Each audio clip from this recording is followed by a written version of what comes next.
বর্তমানে বিশ্ব সেরা ফুটবলারদের মধ্যে অন্যতম ক্রিশ্চিয়ানো রোনালদো।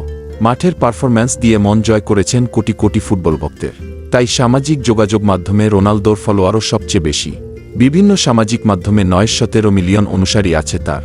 এরই মধ্যে নিজের নামে ইউটিউব চ্যানেল খুলছেন এই পর্তুগিজ সুপারস্টার। বুধবার 21 আগস্ট ক্রিশ্চিয়ানো নামের একটি চ্যানেলের উদ্বোধন করেন এই তারকা ফুটবলার। রোনালদো জানিয়েছেন চ্যানেলটিতে ফুটবল সম্পর্কিত বিভিন্ন বিষয়ের আলোচনা করবেন তিনি। এছাড়া পরিবার, ভালো থাকা, প্রস্তুতিমূলক বিভিন্ন বিষয়াবলী এবং ব্যবসা বাণিজ্য সম্পর্কিত বিষয়ও থাকবে। এজন্য দীর্ঘমেয়াদে কাজ করবেন তিনি। চ্যানেলটি নিয়ে রোনালদো বলেন, অবশেষে এটিকে বাস্তব করার সুযোগ হয়েছে আমাদের। সোশ্যাল মিডিয়ায় ভক্তদের সবসময় আমার সম্পর্ক শক্তিশালী। এই সম্পর্ক আরও করতে ইউটিউব চ্যানেল বড় একটি প্ল্যাটফর্ম। রোনালদো বলেন, ভক্তরা আমার সম্পর্কে, আমার পরিবার সম্পর্কে এবং বিভিন্ন বিষয়ে আমার মতামত সম্পর্কে এখান থেকে আরও জানবে। এছাড়াও আমি অতিথিদের সঙ্গে কথোপকথন ভাগ করে নেওয়ার জন্য উন্মুখ হয়ে আছি, যা নিঃসন্দেহে মানুষকে অবাক করবে। ইতোমধ্যে চ্যানেলটিতে ভিডিও পোস্ট করেছেন রোনালদো। প্রথম ভিডিওতে উয়েফা ইউরোপিয়ান চ্যাম্পিয়নশিপে করা সেরা গোলগুলো তুলে ধরেছেন তিনি। প্রায় 2 দশক ধরে শীর্ষ পর্যায়ের ফুটবল খেলে যাচ্ছেন রোনালদো। বর্তমান ফুটবল বিশ্বের অন্যতম সেরা এই তারকা সৌদি প্রো লিগে খেলছেন আল নাসরের অধিনায়ক হিসেবে। নেতৃত্ব দিচ্ছেন পর্তুগাল ফুটবলকেও। ক্লাব ক্যারিয়ারে অনেক দামি ক্লাবে ছিলেন রোনালদো। ম্যানচেস্টার ইউনাইটেড দিয়ে শুরু করে খেলেছেন।